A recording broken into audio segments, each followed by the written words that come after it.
portrait. Okay. Hi, everyone. This is Heidi Hayes-Jacobs. I'm absolutely delighted to be with you today and sharing some time with a respected colleague who's based on the West Coast in California in the Vista Unified School District, Vicki Curtis. And Vicki has done some really interesting work with her storyboard that Allison and I thought would really be worthwhile sharing. So, Vicki, we know that you are engaged in a lot of work with storyboarding in the district and some of it in the early stages. But if you wouldn't mind sharing your position in this sort of special opportunity you've got right now and a little bit about your background, and then we'll dive right into how you conceived of bringing in the learner portrait. Sure. So, yes, I'm Vicki Curtis. I am Secondary Coordinator of Curriculum and Instruction in the Educational Excellence and Innovation Department in Vista Unified School District near San Diego. I am in my first year of this position where I'm really supporting the development of curriculum and instruction. Before that, I was a high school English teacher for almost 30 years. And the work that we've been doing is really in service of actionalizing our performance framework.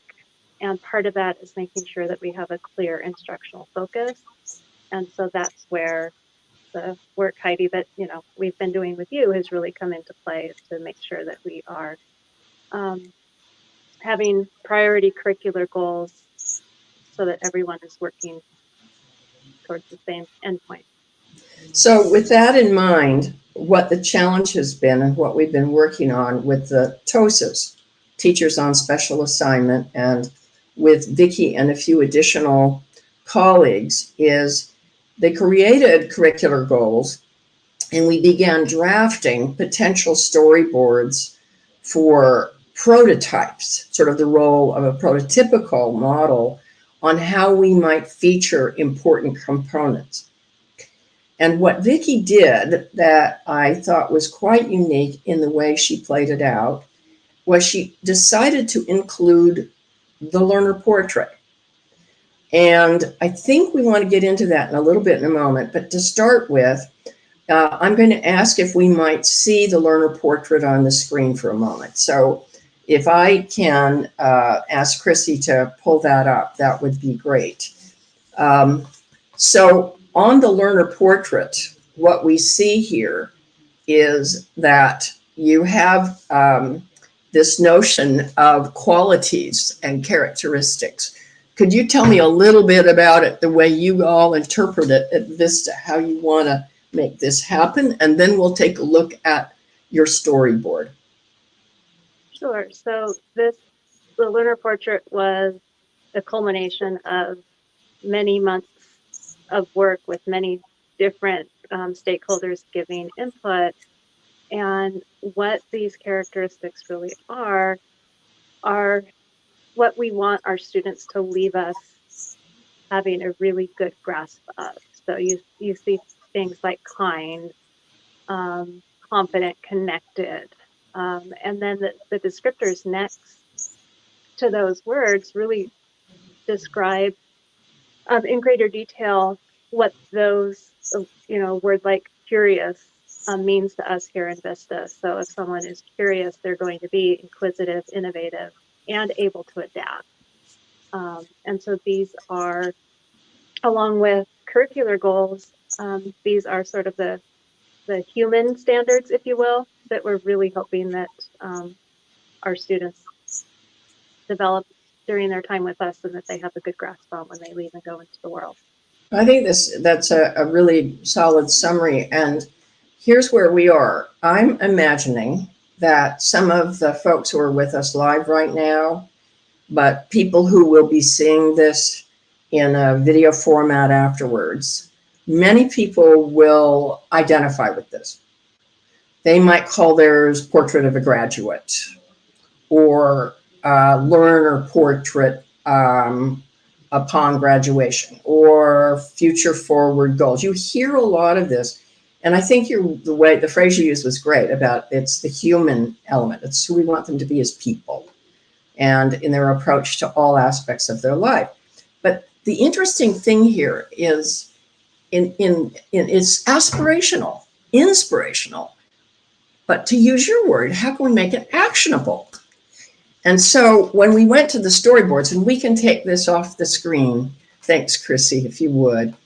When we got to storyboarding as a team, and many of you know with storyboards, we're working with our common elements, the titles of the units to make them engaging, the images that will capture the essence of what we're working on, the focus of the narrative, the story written in invitational language. And then there's usually a lot of choices, and people usually often choose things like learning targets, or which are in fact standards put into student-friendly language. And that is really important, and a really important thing to do. And we agree with that notion. But what we have here, and I'm going to pull up the storyboard. So if you can see this right now, Vicki, what we've got is I've got your storyboard up. What happened is that you elected, and you just did it. What I thought was interesting from my point of view is we were working on drafts in a number of different areas, and you were taking ninth grade English as a working prototype, a beginning, and you'll see that this is the first term, and she has one for each term of the year. And there are 3 units. You can see the images and really nicely written essential questions, engaging focus of the story, the narrative. We all recognize this. And then we have learning targets, which are again based on the goals. Am I correct on that, Vicki? Yes. Yes, those are the curricular goals. But now we get to learner portraits. And Vicki, would you share with us how you chose them and the interesting reasons why you wrote them up the way you did? Do you mind? We'd appreciate that. Yeah.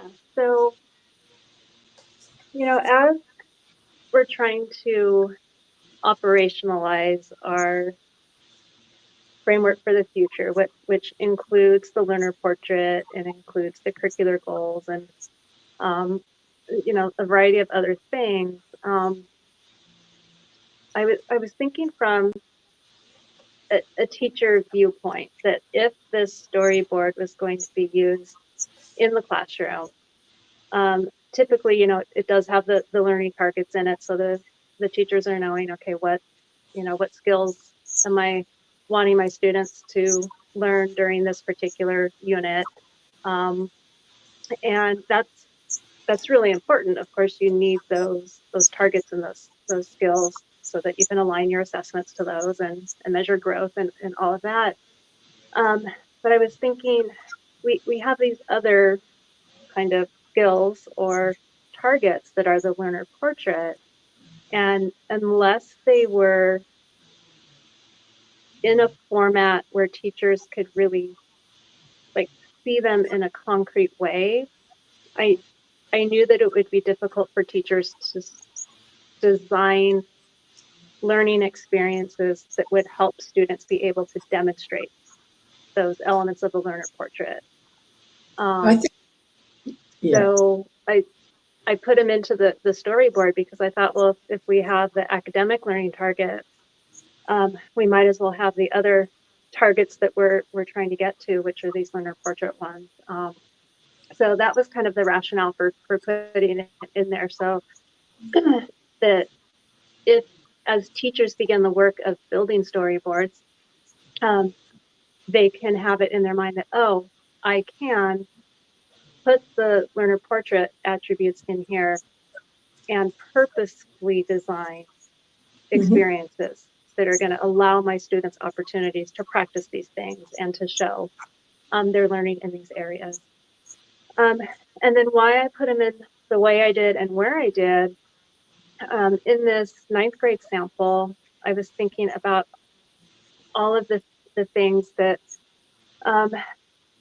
teachers are doing at the beginning of the year with their freshmen, their baby high schoolers, and trying to set up a community of learning, and thinking about the parts of the learner portrait that so directly relate to that. Making sure that you establish a respectful environment, being kind to each other, all of the routines and the things that you do at the beginning of the year where you get to know each other and you learn how, what you have in common with other people, but also how you're unique. And so I was looking through kind of that lens at the beginning of the year, kind of things that would happen, and then sort of backwards planning, through the learner portrait attributes. And then, as you move through the rest of the school year, thinking about, okay, what types of activities and assessments are happening in that second chunk of time, and what types of learning experience could a teacher create that would allow a student to show that they, are learning those other attributes from the learner portrait. That's really detailed, and I think being very mindful of the needs of teachers. And one thing we know that I want to underscore that I think you did a particularly good job at doing as someone crafting a storyboard is the audience for the storyboard are students, but they're also for other teachers. That's absolutely true. But what I think happens is I read through and I look at my experience. If I were a student in ninth grade English at one of your high schools, I'd be clear that, for example, up here I was looking at when in the unit on Clash of Dreams of Mice and Men, when we go into a Socratic seminar, oh, so this is collaborative problem solving. That's what it looks like. In a way, I think the words in a learner portrait can sound abstract, well-intended, but they're a little abstract. But when I go through here and I look at it, I'm going, okay, this was what it looks like to be an adaptive communicator. So I think on multiple levels, you are providing clarity as you operationalize the storyboard and you operationalize the learner portrait that you have put together. One other question I had about placement, because as you know, with storyboarding, Allison and I worked hard to communicate that the storyboard is laying out the narrative across the year, that the units needed to be connected. And when we go in and the way you wrote and framed the narrative, the focus of each, I know you made a point of often referencing to what happened before.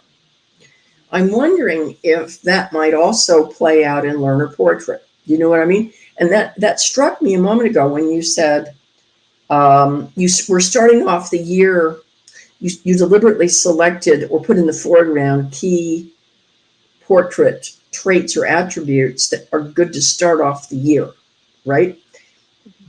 Can we also think about ways how we could look at the connections across the year on how we're developing in that way? In other words, when I get to adaptive communicator, do you remember when we did the Socratic seminars in the first term?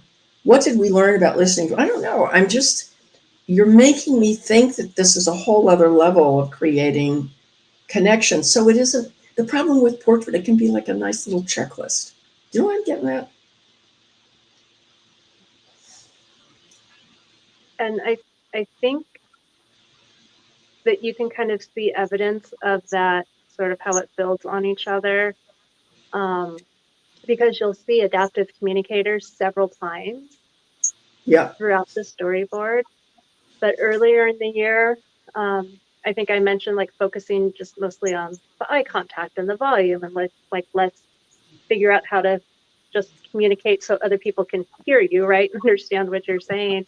And then a little bit later, you see adaptive communicators again, but it's building upon the ideas of other people and supporting your ideas with examples from the text. And so they do kind of cycle through, and they do build on the skills, right? Because if you say adaptive communicator, that's to really be an adaptive communicator, that's a lot of different things, right? You have to be a good listener. You have to be able to speak loud enough so people can hear you. You have to be able to synthesize information and either agree with it, support it, or disagree with it. And so there's lots of different skills that go along with that. And so I was trying to kind of spiral Yes. through, starting with, some of the easier ones, which are just like, let's make sure that we can speak clearly, and then move through kind of the different levels. So that by the time, you're at the end of the year or the end of the 12th grade year, if we look at, a 4-year continuum at high school, students are doing, what we would think of in the real world or as adults, like what an adaptive communicator needs to do. I think that is really strong design thinking. When you said that about spiraling, like, you may not remember this, but I remember a word you used in one of the discussions we were having with all the TOSAs. And it was early on when we were first talking about storyboards, but you used the word, the placement has to be intentional. That was a word you used. And that's what I'm hearing. That this isn't like, oh, we haven't done this trait for a while. It's also in the context of everything else that's going on in that particular unit across the year. And I think that deliberateness really, really shows. If we have a moment and folks want to ask a few questions, we can do it. But I think if you were going to give some tips or coaching or some things you've learned in doing this, because honestly, we haven't seen people doing this, and I think there's a real interest. Do you have any thoughts you'd like to share from your point of view about how you played it out getting started? Did you try different times? Whatever. I think two things really come to mind. Number one, begin with the end in mind, Mm-hmm. right? So when I was designing this 9th grade storyboard, I had kind of two ends in mind. I had, okay, the end of the 9th grade year, right? And so I backwards planned from that. But I also was thinking of the end of the 12th grade year, right? So thinking about what do students need to be able to do when they leave high school, and also what would I need my students to do when they left my 9th grade class. And so kind of just that backwards planning, I guess, from each level. So having a good understanding of what's happening at your site or your building or within your district across grade levels is super important to keep in mind, so that you're not just thinking, I have to do everything and I only have 9 months. And then also knowing that what you're doing is building on what's coming next, or is building on what's come before. And then the other tip I would give is just jump into the work. It's messy, and it took a while to, and Heidi, because we talked a lot about it, I would get to a certain point and then I'd be at a fork in the road and think, oh my gosh, which way do I go? And I just kind of got in, and it was ugly there for a while. And we had lots of different versions of this as we were trying to figure out which way to go. And you know what, that was okay. It's okay to have it be messy and ugly, and it's not going to be perfect for a while. This isn't perfect. It's still a draft. But I think being able to articulate what the learner attributes really look like, I think is super powerful. So I would encourage to take that extra step in a storyboard and connect those, whether you have a learner portrait, a portrait of a graduate, some people call them soft skills, which I don't like because they're so important. Whatever you call those, skills that aren't necessarily linked to standards, but that we really want our students to be able to show that they know. You know, I would just encourage a way to kind of build them into your storyboard to make them tangible so that they're not so abstract. Because if you don't identify them, then they're not going to get measured, right? And then you're not going to remember to give your students opportunities to show you that they can do those things. That was beautifully put. I'm glad we're recording this. That was good. There was a lot in there that I heard. And one of the things that I think might have been a little bit of the challenge is figuring out how to activate them, to use your word, and where you're kind of matching. It's that whole thing of bundling and placing where they belong across a year most naturally, but also what it will look like in the context of what you're teaching. In other words, it would be interesting to see a geometry course that's working obviously with the same portrait. It'll be interesting to look at a physical education class. Do you know what I'm saying? In other words, what I think could be interesting would be for students to see how this plays out. And what you did, and these are my words, is you did it naturally. And maybe the ugly part of it is you don't want it to feel coerced. If it feels artificial, if it feels contrived, then it won't work. And when you've nailed it, you've got it. And so I think there's a lot of rich possibilities. I think we've got a few people listening in, and there's a few comments and questions. I'm going to just read one thing Benekalik just wrote that I think is particularly insightful is the portrait of a narrative of growth and the attributes play out in different situations. The key of how flexible students recognize how and when to use them. This is such a great way to get this across.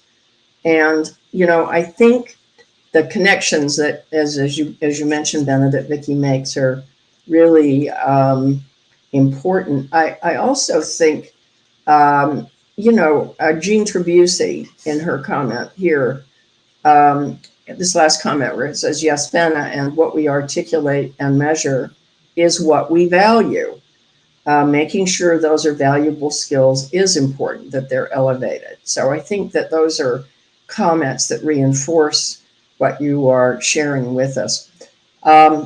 We have reached almost a half hour, and we don't want to take too much of your time because we know that you're working and on site right now.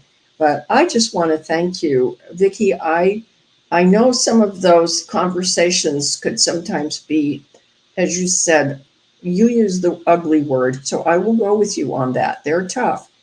But gosh, I enjoyed doing that, and I look forward to more. You were bold. You took a step, and you really you inspired your colleagues, and you're inspiring others, and you are inspiring all the people who are watching this now.